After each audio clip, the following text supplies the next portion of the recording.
кийинки сөзү Султанбек Абдрашевичте. Балбақшылық конечно тура сөздерді айтып отады, елдің қызықшылығы деп, бірақ елдің қайсы қызықшылығы да, елдің әртүрлі қызықшылығы барды. Бұл азыр балбақшылық айтып отқан бұл коммерциялық қызықшылығы да, елдің. Анан бұл жерде мындай сұрау пайда болып отады да. Бір жағы обязательно баяғы атайын қаралған бойналарда сөйлеш керектен бұл туыреледі. Бұл это движение вперед, к которому мы должны стремиться. Біздің мақсат озашылды. Вот. Ошондуктан коммерциялық қызықшылығына эме қылып, қолдап елдің. Анан елдің қауіпсіздігіне қандай қылабыз деген ой бар да. Мен бұл жерде балбақшылық немесе қарсы ештеңем жоқ, просто ошондай есепке алып қойыш керек та. Коммерциялық қызықшылығы деп отырып, қауіпсіздігін, денсаулығын, елдің денсаулығын өлтіріп албайбыз деген сөзді айтқым келеді да. Ашаға азыр бұл жерде жаңағы ветеринар департаментіне біз эме кылып атабыз, ошол бойналарды оңдоо кылганда айтыңдар туура эле. Бирок ушулардын компетенциясына киреби ошолорду оңдош? Аны ким оңдош керек? Жергиликтүү бийлик оңдош керек же кабинет министрликпи, отдельный программа же Минсельхоз оңдош керекпи? Ким оңдош керек бүгүнкү күндө? Ким айта алат? Ким оңдойт ушуну? Кимдин көзөмөлүндө ушул? Султан Абдрашевич, биз азыр эле сиз туура басып алып кеттиңиз. Негизи мына эпизодия Нилуфар Якубжанова да айтып атпайбы, эпизодический ситуация жанагы эхнококос көбөйүп бараткан деген ошол жерлерде баягы бесконтрольный убой болгондо баягы ошол мен айтып атам. Экинчиси бул жерде правила бар. Суроо бердим, мындай сөз. Так эле суроого эле жооп бериң. Правила бар, азыр Улукбек Сырабалович жооп берет. Правиланын негизинде болуш керек. Жок, правиланын негизинде аны вот мы же совсем о другом. Вот сиз сурооду түшүнбөй калдыңыз. Ошол бойналарды оңдоо, ошонун системду киргизүү, ошолордун иштешине ким жооп берет? Ветеринария жооп береби же мамлекет жооп береби же кабинет министрликпи? Ким уюштурат ошонун бардыгына? Вот ошондо кеп болуп атат. Положениясын айыл чарба министри жазып берет, аткаруусун жергиликтүү бийлик го дейм. Азыр жооп берсин. Рахмат, Султан Абдрашевич. Бұл жерде ошол тартипке алып келүү боюнча жергиликтүү бийлик көзөмөлдө жана ошол жерде ишке ашыруучу дагы ошол болуп эсептелет. Берде мен мындай да ойлойм да. Ошол эмен жергиликтүү бийлик менен кабинет министринин мойнунда да. Ошонун баарын оңдош, организационный жакы, каржылашы, ошону уюштурушу бүт бардыгы. А ветеринария иши келип туруп ошо ветеринарный эмелерин сактоонун жагын эле караш керек да булар. Понимаете, ошол жагын сактап алса, булар соответствующий чараларды көрүп, ошондой кылыш керек. Аны тиги эмелерге жөнөтүп, то есть там разный уровень да бар. Просто мисалы ошол убойныйдын хозяин оңдоп кое турган деле иштер бар. Жергиликтүү бийлик киришип оңдой турган иштер бар. Анан кийин кабинет министринин деңгээлде чечиле турган нерселер бар да. Понимаете? Себеби деген биз берди кайра эле бири-бирибиз менен урушуп эле, бирибиздин аркабыздан бирибиз мынтип отуруштун кереги жок да, чечилбейт да эчтеке. Азыр мына балбакчылык айткандай кабинет эме керек экен эми деп туруп өткөзүп кое беребиз. Понимаете? Дело в том, что жанагы эмеде муну системде оңдош керек да. Мен системдүү подходко чакырып атам бардыгыңыздарды. Дагы эле ошол эмеге пландоо системасына чакырып атам да. Пока пландоо системасына кирмейинче эчтеке оңолбойт. Ушинтип жүрө беребиз. Бирибиздин артыбыздан бирибиз жазып, текшере тургандар текшерип, камала тургандар камалып, акча төлөп чыгып кете тургандар акчасын төлөп коюп чыгып кетип, а проблема ошо бойдон эле кала берет. Понимаете? Ошондуктан мен берди дагы бир жолу официальный, расмий түрдө кабинет министри президентке кайрылып атам. Бүт бар жокто ушундай. Пландоо системасы өтмөйүнчө эчтеке оңолду. Коррупция да жеңилбейт, өнүгүү да болбойт, учет да болбойт, контроль да болбойт, башкаруу дагы мүмкүн эмес болуп калат. Рахмат. Рахмат. Урматтуу депутаттар. Султанбай Абдрашевич, мен сіздің сөзіңізге мақұлмын. Эпизотологияны тияқ-бияқтарды қарашуыз керек. Бірақ, егер сілер өкімет әрбір айлыға бойына ашсаңар, хотя бы айл өкіметтің деңгейінде, анда бұл ең тура еш, оңдашуыз керек. Но әрбір айл өкіметте жоқ болып өтпай. Тегерегіндегі айылдар жеткішілі қиналып, еттің басы өсіп кетіп өтпай. Ошон үчүн, азыр итагеле болгон жерлерде соет алып барып коммерческий, ошол айылда коммерческий турса, акырын алып барып сойгонго эмнеге жетсин таза. Андай жок да, азыр шарт жок да. Элди кыйнайбыз да. Ошон үчүн Султанбай Абдрашевич, мен айтып атам, 222 беренени азырынча алып кое туралы, кийин баары бир айыл өкмөтү ачкандан кийин, пожалуйста, кайрап келе кош берели. Но азыр элди кыйнап алабыз. Менин сунушумду колдоп берип коюңуздарчы, урматтуу. Мен дагы берде эме кылгым келет да, мен айтып атпайм, каршы эмесмин деп. Бирок бул жерде эгер ушул жол менен кете турган болсок, эчтеке оңолбойт дегенди айткым келет да.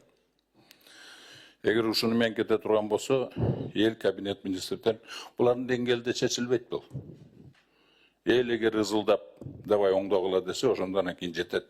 Эгер үмүтүп койсок, элден унчукпай, соя берет, эпизоды эч кандай камсызданбайт, оорулар көбөйө берет, ошондой. Анан кийин жанагы эттин баасы боюнча. Бул жанагы экспортунан импортты эч ким текшербей, регулировка кылбаган үчүн болуп атат. Бир туруп эле бүт бардык малыбыз чыгып кетет, баалар көтөрүлүп кетет. Анан кийин баалар көтөрүлүп кетти деп тыюу салабыз. Тыюу салгандан кийин малдын баасы түшүп кетет. Фермерлер кайрадан чыгат, биз убытык болуп атабыз дейт. Эмне фермерлерди көргөнгөр келбейт деп алар нааразы болот. Мындайча айтканда проблема совсем жогорку жакта да берди эмес. Кабинет министринин деңгээлинде. Баалар дагы, башкалар дагы. Азыр эми монтип мыксак кабинет министрге жеңилдик кылып атабыз.